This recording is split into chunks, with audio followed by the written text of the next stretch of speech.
देखो, I can assure people कि we will work diligently.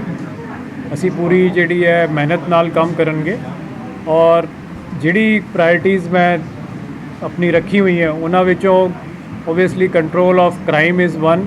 ਇਹਦੇ ਵਿੱਚ ਡਰੱਗਸ ਸਰਕਾਰ ਦੀ ਵੀ ਪ੍ਰਾਇਰਟੀ ਹੈ ਐਂਡ ਵੀ ਵਿਲ ਟਰਾਈ ਕਿ 2-3 ਮਹੀਨੇ ਦੇ ਵਿੱਚ we will have visible difference in the availability of drugs. ਔਰ ਜਿਹੜੀ ਕੋਈ ਗੱਲ ਕਰਦੇ ਹੈ ਕਿ ਈਜ਼ੀ ਅਵੇਲੇਬਿਲਿਟੀ ਹੈ, ਵੀ ਵਿਲ सी कि भी वो सारी चीज़ां जड़ियाँ कंट्रोल में हो करके and drugs are eventually eliminated. जेड़े बंदे कोई नशा करते हैं we will see they are all taking treatment और किसी किस्म की भी जी है ईजी अवेलेबिलिटी के जोड़े एलीगेशन लगते हैं वो सारे खत्म हो जाए। सैकेंड जोड़ा इशू है it relates to the safety of women and children.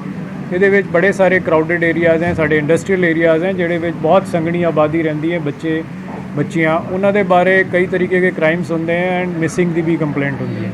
So that we will see कि we reach out to the people and put in a mechanism जिथे कि उन्होंने नाल राफ्ता रख करके और सेफ्टी जी है बच्चों की खास तौर से वो बढ़ाई जा सके इन एरियाज़ के अंदर। एंड वी विल सी कि भी जोड़े बच्चे हैं वो थोड़ा सा उन्होंने सेफ एनवायरनमेंट मिले।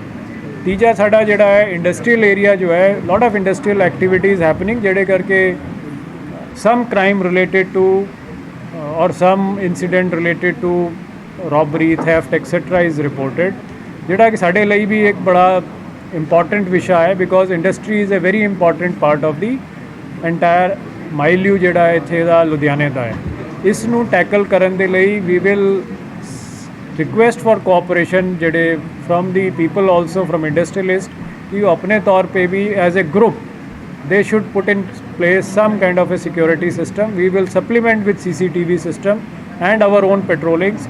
असी जोन दे मुताबिक अपनी जेडे कोई क्राइम रिपोर्ट हो रहे हैं उन्होंने स्ट्रेंथन करेंगे and we will mobilise force to curtail those things.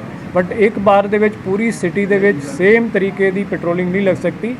सो जेकर जेडे अदारे हैं वो इकट्ठे होकर के 8-10 अदारा अगर इकट्ठा होकर के कोई एक पर्टिकुलर गार्ड रख लेंदा है it may reduce the cost for them also and it may augment basically our eyes and ears जेडे ते सानू लगता है कि these type of crimes can be effectively controlled। असी ये नहीं कहते कि असी अपनी जिम्मेदारी तो भजदे पे हैं but it also helps people if their premises remain secure